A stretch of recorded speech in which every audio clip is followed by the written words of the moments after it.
Olá, meus amigos, minhas amigas, estamos aqui em mais um programa, mais um episódio da Palavra da Verdade. E hoje, com muita alegria, muita satisfação, nós estaremos debatendo, dialogando um pouco aqui com o nosso convidado, que é meu amigo, ex-vereador, exerceu a sua função, o seu ministério no sistema prisional, porque é um policial penal dos mais qualificados do estado de Goiás, e nós vamos debater sobre o sistema prisional, a execução penal, as mazelas do cárcere, especialmente trazendo o seu testemunho do homem que cuida. Mas quem cuida de quem cuida?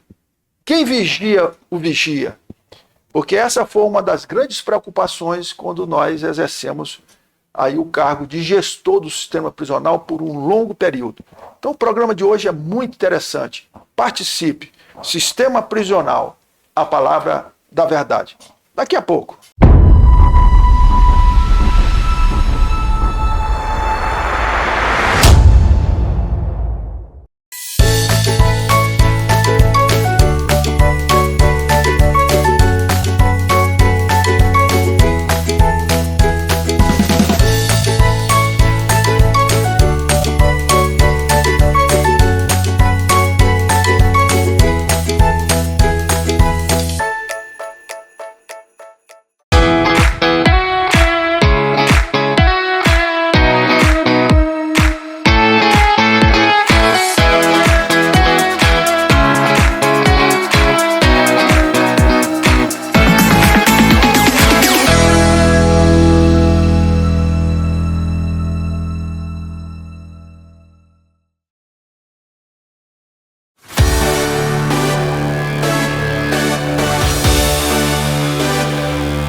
Olha aqui, um dos maiores estadistas do século XX para o século XXI, uma das maiores personalidades da face da Terra, é um homem chamado Nelson Mandela. Esse homem ele ficou preso durante 25 anos. No presídio, ele se formou em direito, fez a sua própria defesa. Quando foi posto em liberdade, ele assumiu como primeiro-ministro, presidente da África do Sul. E ele tem uma frase que para mim é paradigmática. Ele diz assim: se você quiser conhecer uma nação, conheça o cárcere. A realidade do cárcere, dos mais simples, dos oprimidos, porque aí você vai ter uma visão melhor de como aquela nação trata essas pessoas. E é em função disso que nós estamos trazendo o nosso programa especial de hoje, Fabrício Bonfim, porque para mim também ele é uma referência nessa questão. Eu gostaria que ele se apresentasse nesse primeiro bloco, e aí nós vamos estar discutindo essas questões: segurança pública, crime organizado, facções criminais, a execução penal e a sua experiência como um homem público. Fabrício, é uma alegria estar aqui com você. Fale aí um pouco da sua carreira, da sua formação, e vamos entrar no cárcere. Vamos buscar o cheiro da cadeia, que não é agradável. Cheiro da cadeia. Vamos lá, meu irmão. É uma alegria, meu amigo, nosso mestre, pastor Edemundo. Primeiro eu quero desejar boa sorte nesse novo desafio, né? A palavra da verdade. Um grande desafio. Um grande desafio. O título tem tudo a ver com a sua história de vida. Nós que estamos aqui com os telespectadores do programa Alô TV, né? Da rede Alô TV. E é uma alegria muito grande. Eu, como o carcereiro que se tornou policial penal, né? A gente tem muita coisa para falar. E falar com alguém que conhece o termo também é importante, né? Muitas das vezes a gente fala e a pessoa não compreende porque não domina o assunto. Quanto tempo de cárcere? Amigo, lá já se vão 22 para 23 anos Tempo passa como rápido. policial penal. Né? Apaixonado do tema, um tema necessário e que hoje se agigantou na medida em que nós, da pessoa mais humilde ao mais privilegiado, sofre as consequências da criminalidade, da violência. Né? É o único tema, segurança pública, criminalidade, violência, que atinge todas as pessoas. Fabrício, nós vamos retomar um pouco a história, porque o legado histórico é algo muito caro para nós. E eu não sei nem se os policiais penais mais modernos, se os policiais, nossos companheiros da área de segurança pública, ou agente de segurança pública, conhecem a história.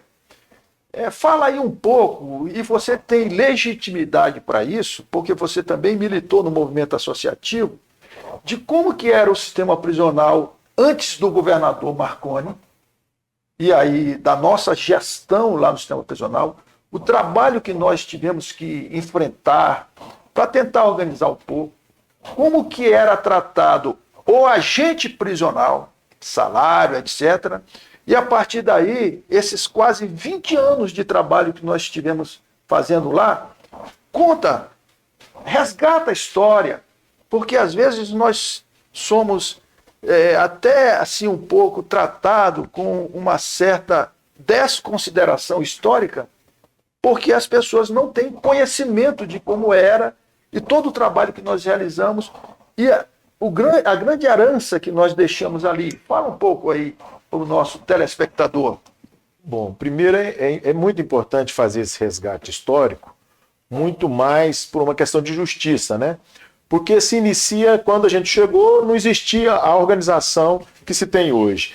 Eram cadeias públicas, espaços, né? Casas improvisadas que se tornaram cadeias, que se tornaram depois presídios.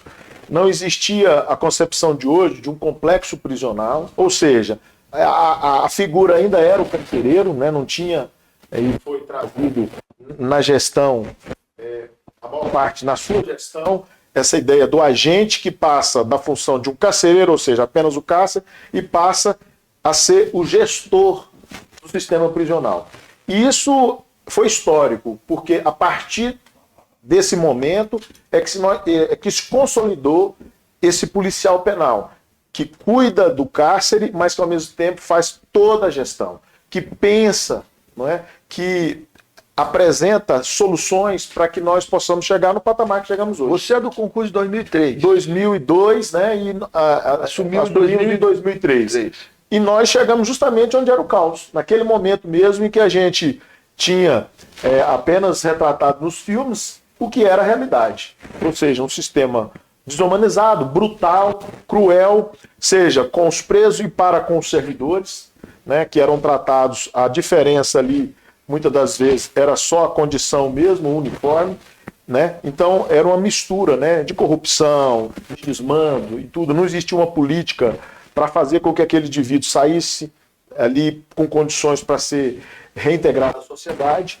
E aí é onde entra a figura, deixa eu te perguntar, importante do pastor Edemir. Sim, como gestor.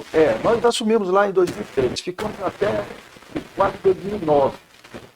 Mas uma das primeiras preocupações que nós tivemos, e isso é um resgate histórico, né, foi com valorização do policial penal.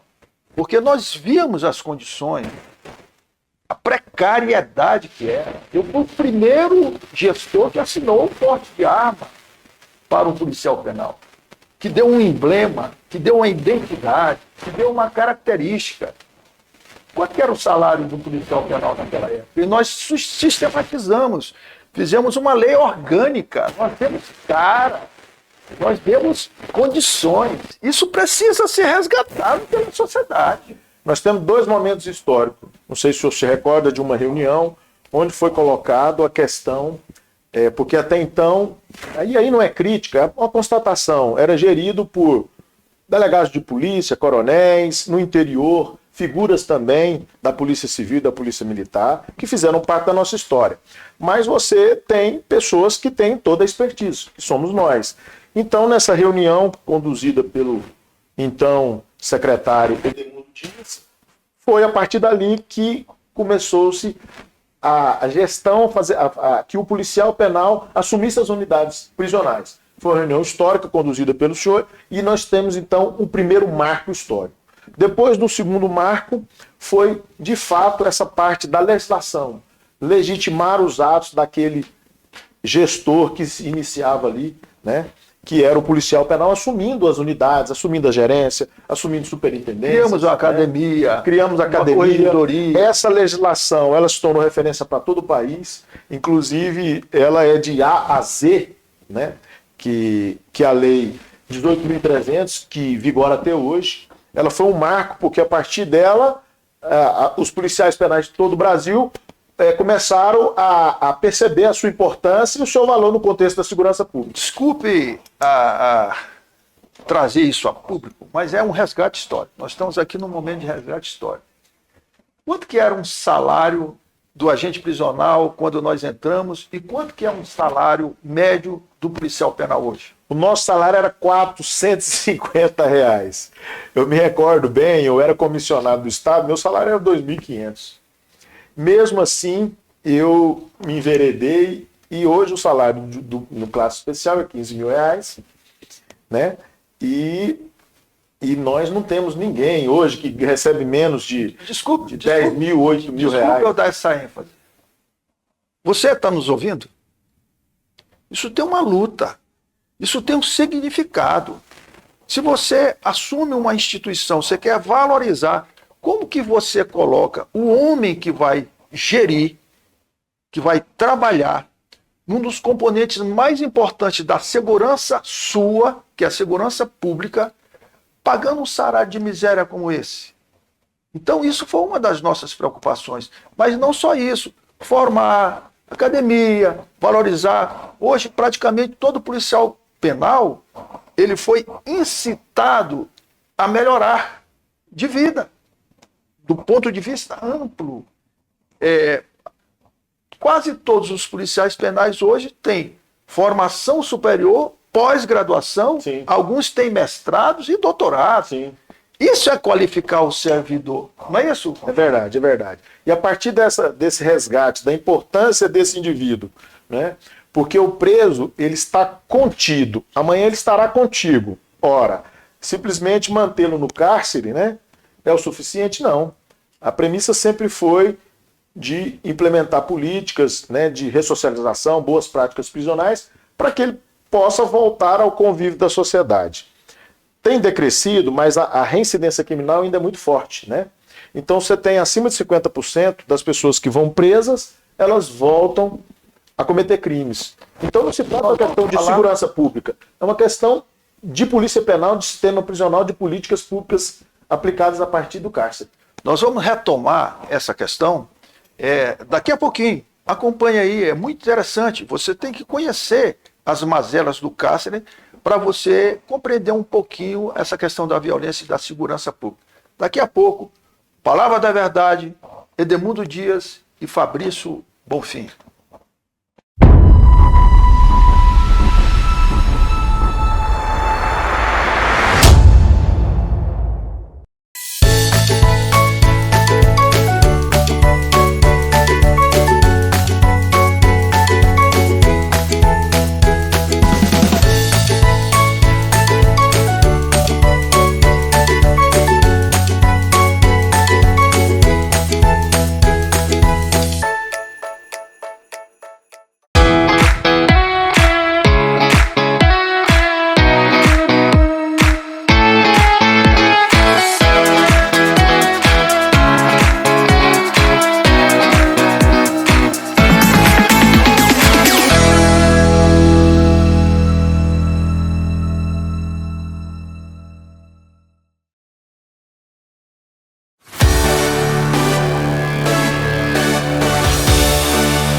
prisional, na palavra da verdade, hoje nós estamos discutindo aqui um pouco sobre a questão da execução penal. As pessoas que cometem um crime numa sociedade, como no Brasil, que não tem pena de morte, que não tem prisão perpétua, elas vão para o cárcere. Como o Fabrício disse aqui, hoje elas estão contidas, amanhã elas estarão contigo, porque elas voltarão ao convívio social. Eu gostaria, dentro daquilo que nós trabalhamos durante todo esse período, eu fiquei mais de 20 anos no sistema prisional, diretor da detenção, depois presidente da agência prisional, secretário de Estado, passei por 6 governos. 6 governos. Então nós temos uma experiência razoável. Eu conheço o presídio do mundo todo, até do corredor da morte nos Estados Unidos. Mas eu gostaria de perguntar para o Fabrício aqui, que ele trouxesse também para nós a experiência que ele teve como diretor de unidade prisional, que foi diretor de Arizona, que foi muito festejado. Eu fiquei feliz, porque eu vi que tudo aquilo que a gente tinha aplicado em termos de Estado como gestão, ele procurou fazer lá com excelência. E, de repente, isso não é valorizado. Eu acho que a gente tem que fazer esse resgate histórico também. Conta aí um pouco, Fabrício, sobre essa experiência e tudo aquilo que você aplicou. Você passou por outras unidades, né? Semiaberto e outros lugares. Mas lá você realmente fez uma excelente gestão. Conta aí um pouco sobre isso. Antes disso, me permita aqui uma brincadeira. O senhor cumpriu uma pena, uma bela pena de 20 anos, né? Ou mais. No fechado. No fechado. Né? Traduzindo isso, para que ninguém interprete mal, o pastor Edemundo ficou 20 anos como gestor do sistema prisional, ou seja, se compara a uma pena, né? Mas que fez com muita galardia.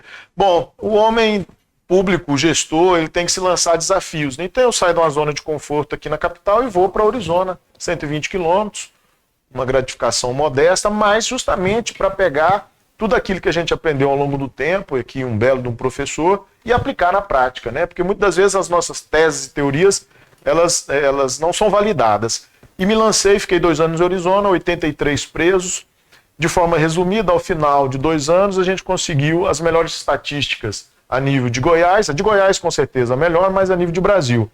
De 83 presos, apenas 3 não existiam algum tipo de atividade, então não é verdade que o preso não quer trabalhar. O preso quer trabalhar, mas ele quer um trabalho inclusivo, ele não quer costurar bola. Ele quer uma serigrafia, como tinha lá, uma marcenaria, como tinha lá, não é? Ele quer uma indústria de sandálias, que lá também tinha. Ele quer poder, lá tinha uma confecção, produzir uniforme, ou seja, ele sai de lá e ele vai ser inserido no mercado de trabalho com um bom salário. Tinha o trabalho de profissionalização, curso de profissionalização, leitura. Esses espaços, né, remissão pela leitura, né? Ou seja, então nós temos, naquele momento ali, de muita eloquência, num presídio modesto, mas cheio de vontade de fazer as coisas.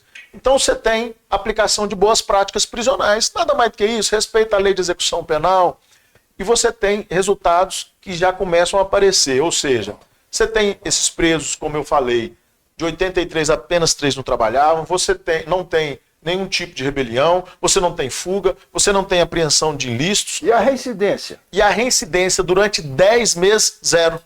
Zero de reincidência criminal durante 10 meses. Só um Depois, um rapaz apareceu de volta lá, né, para quebrar essa estatística, mas um preso.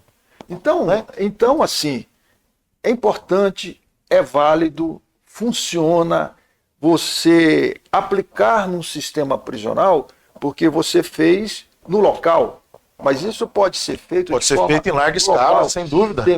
Sistêmica de larga escala. Valorizando o trabalho, a educação, religião, uma série de coisas. Isso surte realmente efeito? Surte efeito. Todas essas variáveis. Lá nós tínhamos a presença pastoral carcerária, da UNP, né? Universal dos Espíritas, de todas as religiões. Esse trabalho muito contundente. Lá nós tínhamos a remissão pela leitura, lá nós tínhamos a escola de informática, lá nós tínhamos as famílias integradas aos presos. A gente fazia muito esforço para que isso acontecesse, porque sem a presença da família, evidentemente, eles não têm essa condição de retornar ao convívio da sociedade. Nós tínhamos lá ninguém com pena vencida, que são os gargalos. A superlotação, quando o preso, ao término de 2 anos, eram 83, caiu para 53, ou seja, 1/3 de redução na reincidência.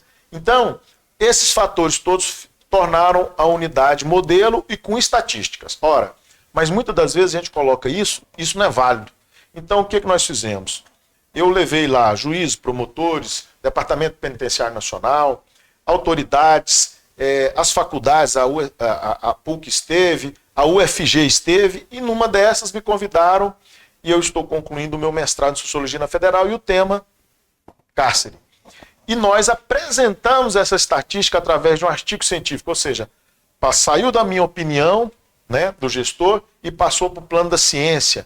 O senhor, como um pesquisador, um leitor voraz, a gente percebeu a importância de repassar esse conhecimento, essas estatísticas, esse estudo que foi feito a partir dessa gestão lá. Então, isso é de domínio público. Então, quando perguntado qual que é o segredo para a gestão de Orizona, apenas o cumprimento da lei de execução penal. Ora, evidentemente, com um olhar humanista. Quando a gente fala humanista, lá nunca houve nenhuma fuga. Então, houve a disciplina, né, a preocupação com a segurança, a capacitação dos meus servidores e a valorização deles, como o senhor colocou. Porque se nada funcionaria, se não houver uma preocupação com o indivíduo, né, vigiar e proteger quem vigia. Né, isso a gente fez com muito afinco. E percebam que eu falo com muita paixão, porque a gente observa que o tema que atinge todas as pessoas é violência, é segurança pública, é a criminalidade. Isso nos afeta a todos.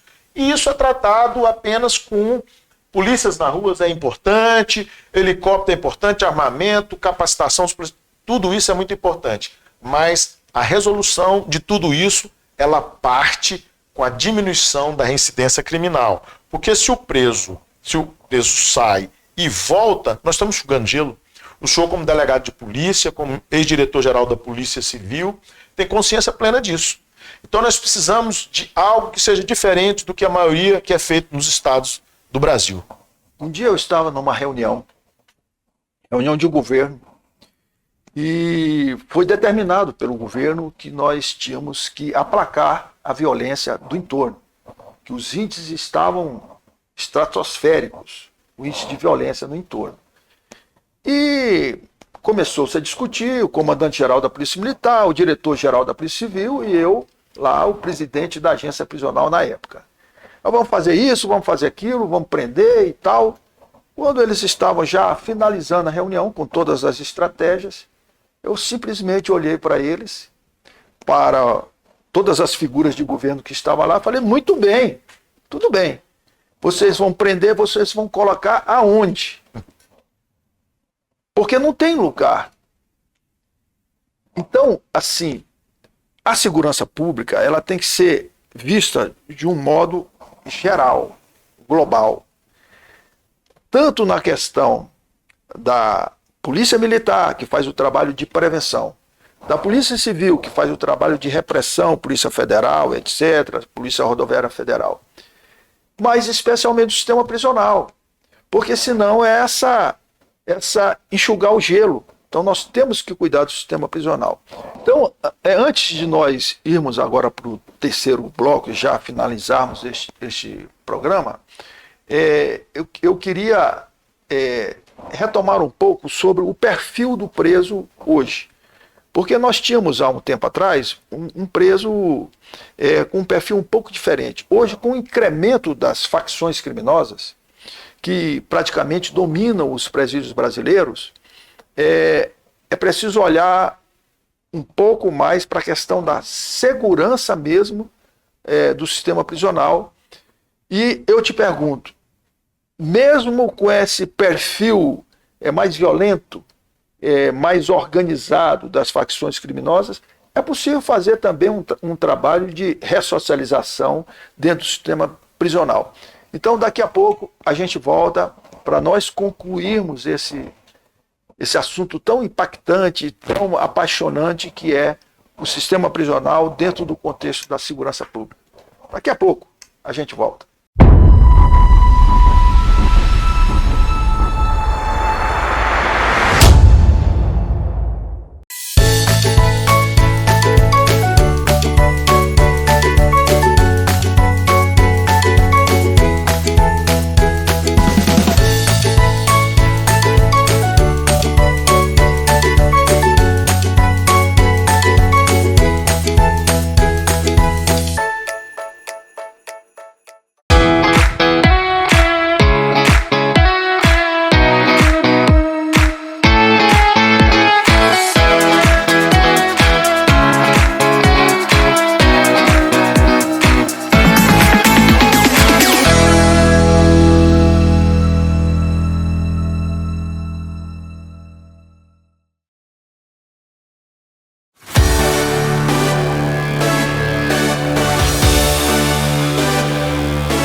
Estamos de volta com a Palavra da Verdade. Nós terminamos o bloco anterior falando sobre o incremento, o advento das facções criminosas dentro do sistema prisional e se mesmo assim ainda é possível nós fazermos um trabalho de ressocialização. É possível fazer isso na sua visão, Fabrício? É possível, nós fizemos em Orizona, não são todos, mas a maior parte, se você oportunizar trabalho, se você oportunizar uma qualificação profissional, ao sair, você faz ali um trabalho com esse egresso, através do patronato, né? Tentando encaminhar aquele indivíduo para o mercado de trabalho, é possível. Porque eu gostaria de deixar aqui, em poucas palavras, duas mensagens. A primeira é essa, de que temos que ter a polícia bem remunerada, equipada, mas nós temos que ter políticas que façam que a partir do sistema prisional possa haver as soluções para a criminalidade. Ou seja, não basta prender, nós temos que reinserir esse indivíduo.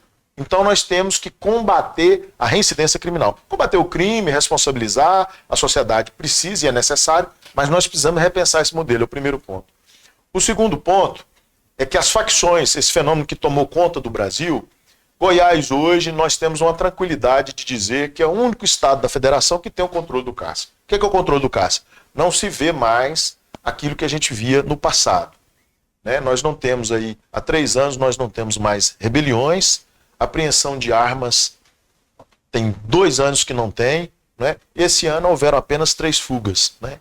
Isso é resultado muito de ter um policial penal à frente do sistema prisional, dos gestores terem compreendido a sua relevância e a sua importância enquanto gestores públicos. Em relação a isso, só para colaborar, foi preciso estruturar. E essa caminhada de estruturação do sistema prisional, ela foi longa, exaustiva e vicária, dolorosa. Nós sofremos muito para poder deixar o sistema prisional do jeito que ele está hoje. Primeiro, valorizando o agente, a pessoa que trabalha, o servidor, o policial penal especialmente. Mas construindo presídios. Nós construímos todos os presídios de Goiás. Não tem nenhum metro, 1 metro de cela que foi feito agora recentemente. Foi todo o trabalho que nós fizemos. Nós construímos São Bebeto, nós construímos Lusiânia, nós construímos Rio Verde, nós construímos São Luís de Montes Belos, nós construímos todas as unidades do entorno, Anápolis, deixamos pronto. Então era preciso estruturar fisicamente para comportar os presos, para poder fazer essa separação do joio e do trigo, das facções criminosas, que ajudou a desembocar hoje num sistema mais seguro, mas que também pode ser melhorado com políticas de ressocialização. Eu vou deixar mais um tempinho para você falar aí com o nosso telespectador, aqueles que estão nos acompanhando na Palavra da Verdade, e no final nós vamos retomar aqui para fazer a nossa despedida. Esteja à vontade. A nossa mensagem é essa, né? É a relevância. Hoje, as estatísticas da segurança pública terem melhorado se deve a esse trabalho que se inicia na sua gestão com a ascensão desse carcereiro que se tornou agente prisional, que hoje é policial penal, a sua gestão que oportunizou para que isso acontecesse. Então nós temos um marco histórico a partir da ascensão do policial penal e nós temos a certeza que a nossa contribuição enquanto policial penal, gestor do sistema prisional, tem refletido nas estatísticas da segurança pública como um todo. Isso não sou eu, isso já está pacificado, né? As próprias forças co-irmãs, Polícia Civil, Polícia Militar, têm abertamente falado sobre isso, né? Que a partir do momento que o policial penal assumiu, nós alcançamos outros patamares. Falta muito ainda. Né? Nós precisamos fazer com que esse preso tenha oportunidade. O preso que trabalha não dá trabalho, ou seja, ele está ali ocupado, ele está ajudando a subsistência da sua família ali fora, ele está com a mente ocupada, ele está se qualificando, ele sai dali e vai ser oportunizado no trabalho. Isso é fundamental. Muito obrigado, Fabrício Bonfim, policial penal de referência, meu amigo pessoal, e não sei se ainda vamos nos encontrar na vida pública novamente. Isso, vamos aguardar aí os desdobramentos da política, mas é um prazer muito grande estar aqui com você.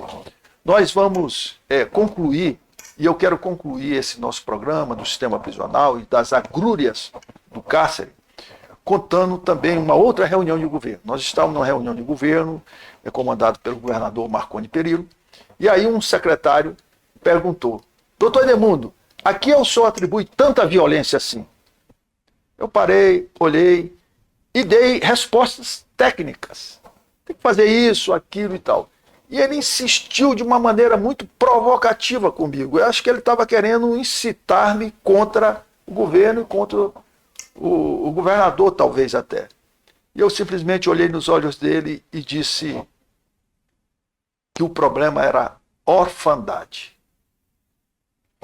Todos pararam. Orfandade, como assim? Falei, olha, cerca de 80% dos presos que estão custodiados no Estado, cerca de 80% são jovens de 18 a 29 anos. E a maioria deles grita pela paternidade, problemas sociais, relação de famílias, alto índice de drogas e de dependência química.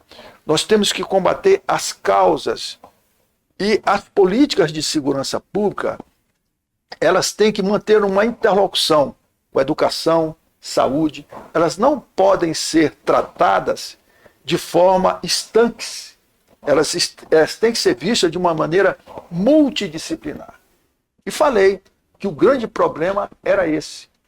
E aí, já trazendo aqui, caminhando para o final, se você entra no sistema prisional hoje e pergunta a religião daqueles que estão lá, você começa pelo nome. Como é seu nome? Davi, o rei de Israel. Seu nome? Paulo, um santo da Igreja Católica. José, o patriarca lá da história do povo hebreu. Todos fazem referência a nomes cristãos. Abandonaram e se apostataram de Deus. Por isso, uma vez, nós perguntamos ao Marcola: Marcola, é possível a recuperação dentro do sistema prisional, de presos, etc., inclusive presos que cometeram crimes terríveis? Ele olhou e disse não. Aí ele deu assim uma parada e disse: a não ser que ele mude pela religião. E não é a religião, é Cristo. É a palavra da verdade. A crise aí da violência é a verdade. Por isso Jesus diz: e conhecereis a verdade, e a verdade vos libertará. Durante o tempo que nós estivemos lá no sistema prisional, nós distribuímos mais de 30 mil Bíblias. Realizamos vários eventos lá, porque é um direito do preso. Está lá na Constituição e na Lei de Execução Penal. É possível. O Estado faz a sua parte, mas a família, a própria sociedade e aquele homem que está preso, ele pode e deve refletir sobre a sua participação em todo o universo. Por isso eu digo, Jesus Cristo pode salvar, libertar e restaurar uma vida. E é a Ele que nós vamos dedicar essa oração final neste programa. Deus querido, nós estamos aqui nesse projeto, que é um projeto de vida, de trazer pessoas, de dialogar, de debater os grandes temas. Mas, no final, de forma cabal, nós entregamos a Ti. Porque feliz é a nação cujo Deus é o Senhor e aqueles que o Senhor reservou como sua herança. Abençoa aqueles que estão presos, abençoa aqueles que estão nos hospitais, abençoa aqueles que estão sofrendo, abençoa aquele pai e aquela mãe que está com um filho encarcerado, vítima das drogas e aprisionados pelo mundo do mal. Abençoa o policial penal, abençoa o Fabrício, aqui representando esse grande servidor público que tem um papel fundamental na segurança do povo. Abençoa todos nós. Muito obrigado, em nome de Jesus. Amém.